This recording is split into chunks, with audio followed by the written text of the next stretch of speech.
Hey Leslie, Hey Jim, how are you? I'm good. How are you? Oh, I just got out of a 3 hour virtual meeting, and then I had one before that. I think I've been in five Oh hours of no. virtual meetings. Ouch, One of those days. that's painful. Everybody tries to get it in December. I think this will not be a 3 hour meeting, I can tell you that. This will probably be short and sweet and small. You're the only one who RSVP that I know of, so Oh, well, we'll see what we get.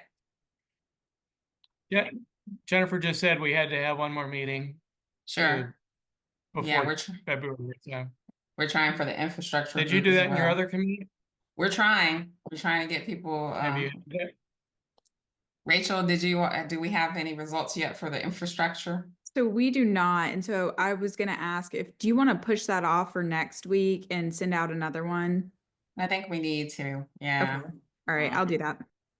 and the hope again is, and I guess I'll find out from Jim's modeling this, but are we expected to just sort of look at what we wrote or think about if there's anything we want to add that's happened as a result of the election? That's my understanding. And then also seeing how we can include like public input. Okay. Hey Jennifer. Hey, Jennifer. Happy December. Mm. Yeah. Let's wait one more minute in case anybody else jumps on, but I really don't expect this to be a widely attended gathering here. Um, and I think we'll keep it, like I said, short, sweet. So Much better model, Jennifer. I've been in 4 hours of meetings, so you're drinking water.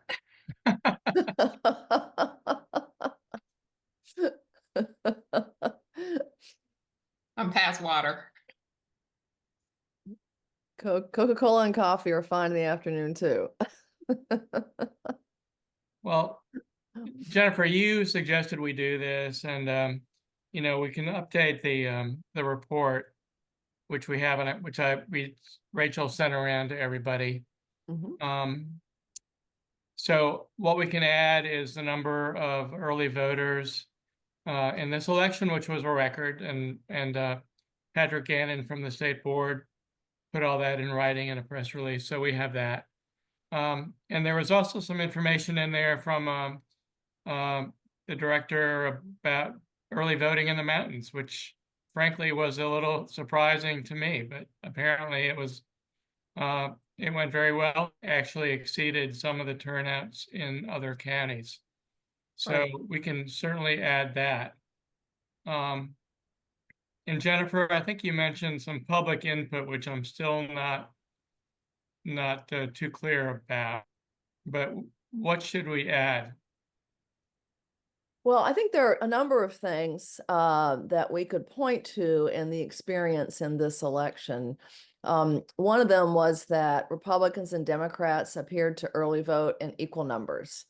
And I know that, again, that just illustrates the widespread acceptance of early voting as an option and the appreciation of the convenience and the trust, in fact, in early voting, which, again, has not always been the case in the past. And I think that with those numbers showing the turnout and the demographics and the party registration, I think that would be a good conclusion to draw.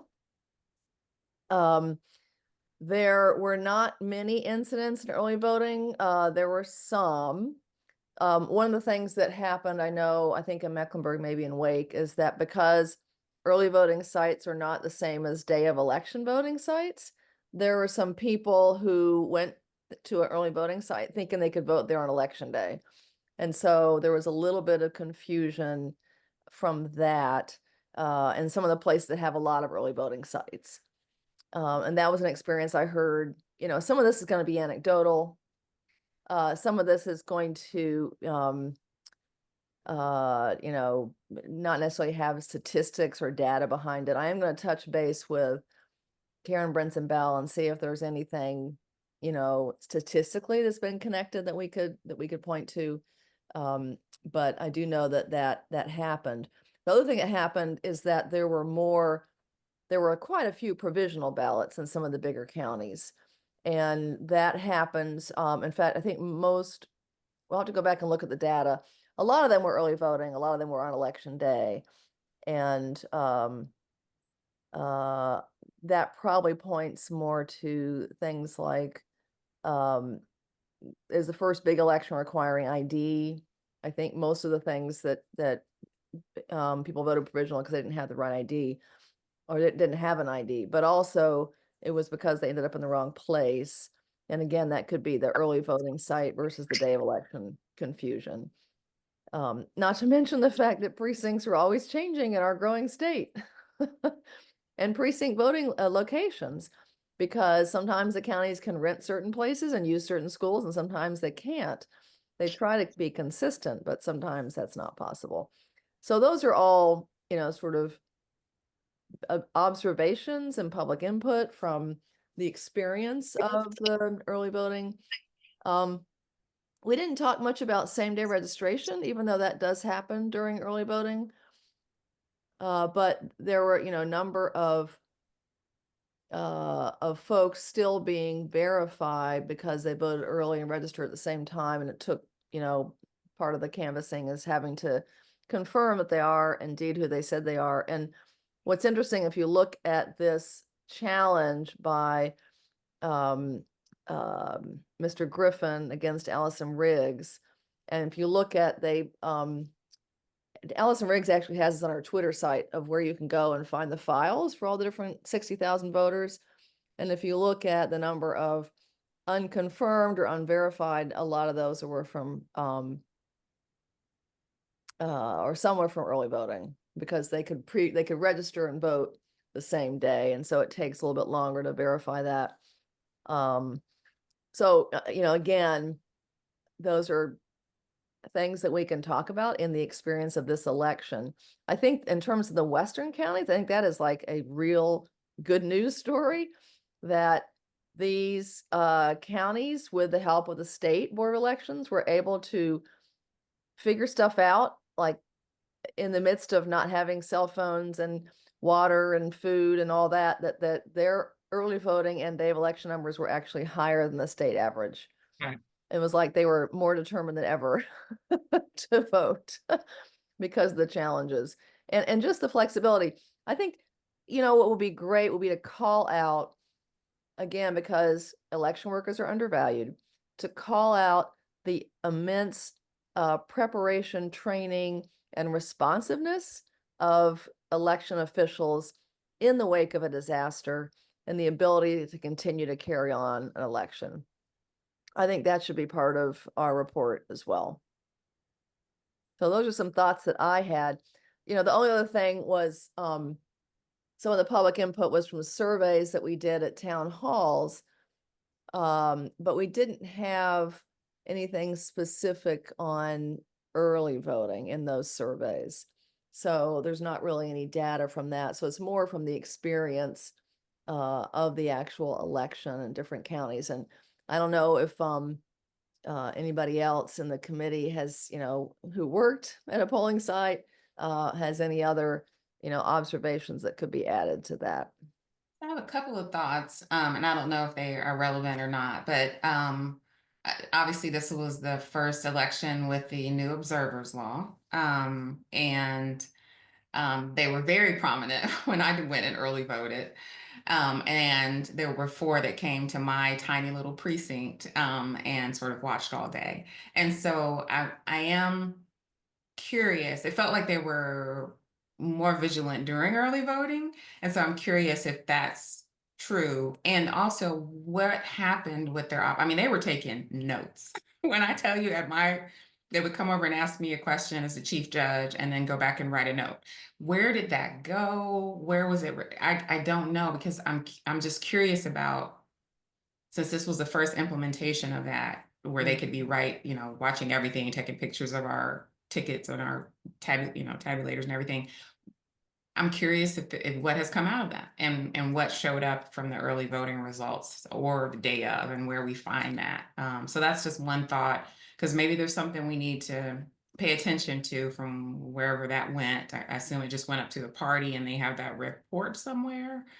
So that's one thought. My second thought is, and maybe Andy can help us with this, but we were in panic mode because Andy wrote an article, I think the Tuesday before the election, and youth voting was like ridiculously low, which was new to us because early voting is typically higher for the youth vote. And I'm talking 18 to 29.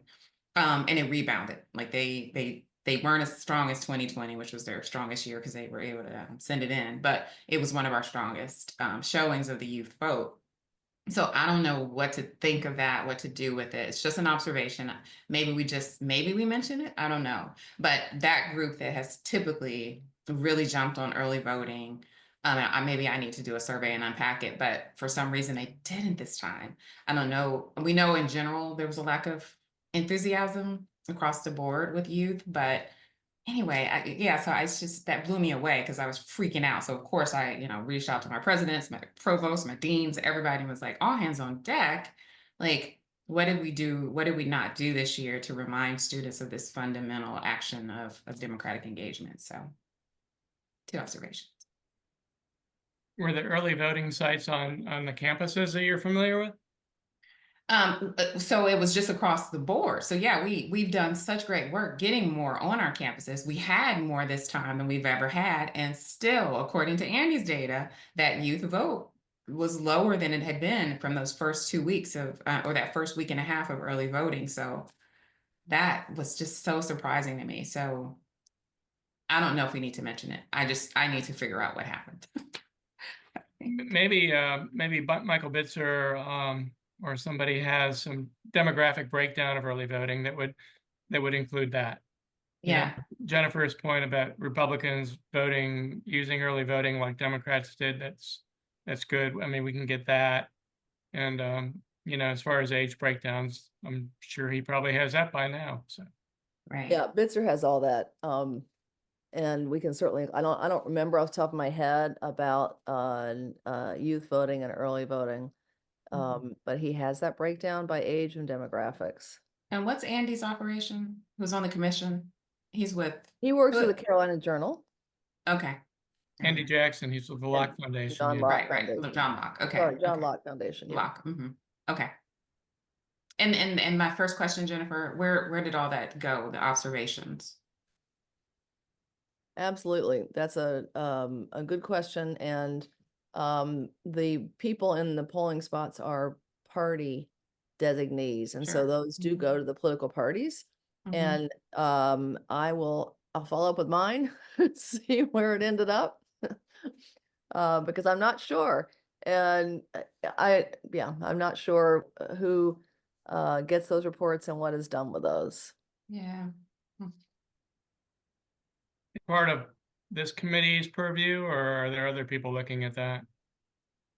Well, if it relates to early voting, it's certainly something, if we feel like, for example, the observers were pretty active during early voting. I didn't, I visited several different precincts and I did not see that many observers. And They were in Guilford County. Yeah. They were all in Guilford County. Every single precinct had observers on election day. Wow. Because I got the list, right? Every single precinct. Wow. I saw some outside of the polls who were the outside observers. I did see some of those, but they were just sitting in chairs kind of, they weren't talking to people. They were watching people walk by. Interesting. It probably depends on the individual observers. And if there was a close local race or who knows. Yeah. But I will certainly ask Democrat Party leadership where those ended up, because it is interesting data to know if there were, good experience or any ideas for improvement. Susan, anything to add about early voting to update this report? No, I don't have anything. I don't have anything. We were just gonna mention some of this demographic stuff that we're talking about, and the Good. fact that it was a record. people in the mountain counties especially voted early. So, Oh, well, that's fabulous and amazing yeah, to me. Wow. Well, Yeah. that says a lot Exactly. Yeah. for where it's the most, from where it's the most difficult. So I wish it were that way everywhere. They had to set up especially here in tents in Mecklenburg some of the County. counties. They didn't even have a Wow. physical structure. They had a tent. Wow. Yeah. How about that? That is something. Yep. Wow. Hey, Jennifer, what's the physical process of updating this? Do we just like send Rachel an update? Yeah, Something? we can, yeah, we'll add it to the, if you want to just summarize some we saw, I'll ask Bitzer for his data. We should certainly insert that chart of, who used early voting. I think the observation that it's widely, it's no longer leans to one party or the other. It's widely used and appreciated. The flexibility and the preparation for changing sites, after a disaster, all that stuff would be great if you can put that in a few paragraphs. And I don't know, Rachel, would you be able to follow up with the Republican Party and see if they have any suggestions, improvements from the observers, and I can follow up with the Democrat Party? Yeah, I'll look into that. Great. That would be great. We don't want any trade secrets. We just want to know. We just want to know. For me, if there if were we- trends, right? If there was like a lot of people said, hey, these folks aren't effectively doing something. So I'd be interested to know what the observers' notes say. Exactly. And I wonder if Andy's going to print that in the Carolina Journal. I don't know, just be interesting. But you're right, if they took notes, they had to go somewhere. Somebody has them. Well, what would be the best way to do this? Would it be to have a Google document that we could share or go through Rachel? Rachel, what do you think? It does not matter, whatever works best. What do you guys like to use or feel comfortable with? I could write something up and send it to Rachel, and she could distribute it, and people could add on or change it. I know we Simply. have one other committee I've put the draft report in their shared Google Drive, and they're adding to it that way. And just like indicating the additions, and that way we kind of know what's been taken out, what's been added, for when we're reviewing it at the end. Well, that's a good idea. So I can do that, the exact same thing, and then send you all a link to it so you can access it. Right? That sounds good to me. Sounds great. So Jim, do you want to write the summary about the trends in early voting and the Yeah, ability of the do. West to do all that? Okay, that'd be great. I can do that, and within the next week. Does that work? Sounds great. And if anybody else wants to change anything or add to it, feel free. Yeah, and we can certainly, I mean, we don't have to meet again. We can certainly by email just register your approval of, once we get those things added. Somebody else is going to go in and make everything consistent between the 11 reports, make sure the footnotes are in the right place and make sure it's all consistent. So we don't have to worry about that part, but we do want to agree on the final input that we have to this report. So if we can do that by email and just everybody can sign off Yeah. once we get all the additions, and maybe we have a deadline of when people have to edit or add, maybe by December, I don't know, 20, what's that Friday, 21st? I think as you can see by this call, a lot of people on the committee are zoomed out, so it might be good to do it by email. Just want to give a shout out to Mayor Alexander. It looks like you're on the call. So unless there's anything else, I think that kind of does it. You guys okay with everything? Okay, we'll work out of this shared Google Drive. And Rachel, you'll set that up, right? Yeah, I'll take care of that, and then I'll follow up with an email to everyone. Cool. Thanks, Well, thank you, everyone. everybody. Happy Sounds good. holidays. Thank Yeah, Merry you. Christmas. Thank you Bye. too. Thank you. Bye-bye. Have a good Thanks. one. Happy holidays, everybody.